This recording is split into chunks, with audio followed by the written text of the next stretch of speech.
Lorsque vous vous connectez à Oswego Audit, vous arrivez sur cette page où vous allez pouvoir trouver un certain nombre de renseignements. Donc ici, j'ai le premier audit que nous avons créé. Je vois la date à laquelle il a été créé, le nombre de jours qui restent pour le faire, la formule qui a été choisie. Ici, les contributeurs de cet audit. Et avec ce bouton de menu, je peux accéder à la partie réponse. Je peux consulter l'état d'avancement de mon audit, voir les contributeurs dans le détail, les paramètres de l'audit que je peux éventuellement modifier et je peux procéder, événement important, à la clôture de l'audit. Aujourd'hui, on va voir comment traiter les réponses de l'audit. On va faire un petit détour par l'état d'avancement. Donc là, vous voyez, on l'a créé il y a 3 jours. Pour l'instant, il n'y a aucune réponse qui a été apportée. On va dire qu'aujourd'hui, on souhaite compléter la partie reporting. Donc je vais dans amélioration, je clique sur reporting.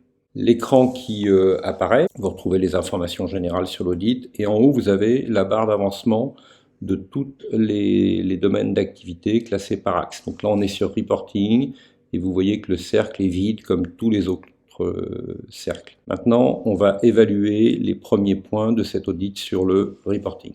Première question, les données nécessaires au suivi des KPI clients sont-elles identifiées et historisées? Donc vous pouvez répondre à cette question. Alors la première chose que vous pouvez faire, c'est dire bien dans mon environnement à moi, ça ne s'applique pas et donc je vais le classer comme non applicable. Deuxième possibilité, vous l'évaluez réellement. Et troisième possibilité, c'est applicable, mais vous ne savez pas l'évaluer, donc vous ne remplissez pas. Éventuellement, vous pouvez mettre un commentaire, on va y revenir. Comment est-ce qu'on évalue? En fait, c'est toujours les évaluations dans Oswego Audit sur 4 crans. Le premier cran, vous le retrouvez ici en légende.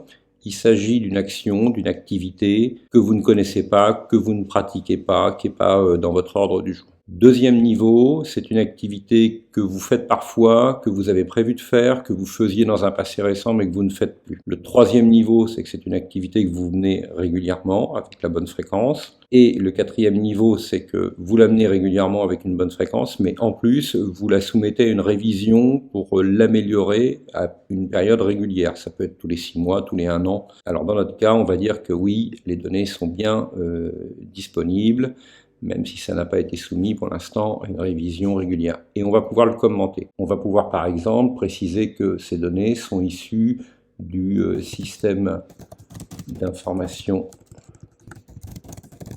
BI de l'entreprise qui assure leur capture et leur sauvegarde, par exemple.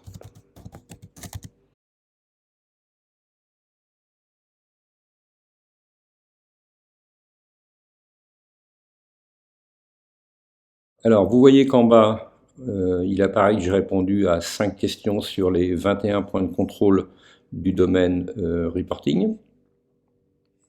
Et puis en haut ici, on voit que dans une proportion de presque un quart, le domaine reporting a bien avancé. Au fur et à mesure que nous avons complété, donc là on est sous le log de Jane Doe, on voit que son pictogramme apparaît ici, on a son nom et l'horodatage du moment où elle a complété. Voilà. Ainsi, vous allez pouvoir auditer ou faire auditer par votre équipe de contributeurs tous les domaines clés du fonctionnement de votre centre de contact. Quand vous avez fini d'auditer la partie que vous souhaitiez compléter, eh bien ma foi, il vous reste juste à vous déconnecter ou vous pouvez revenir sur mes audits par exemple.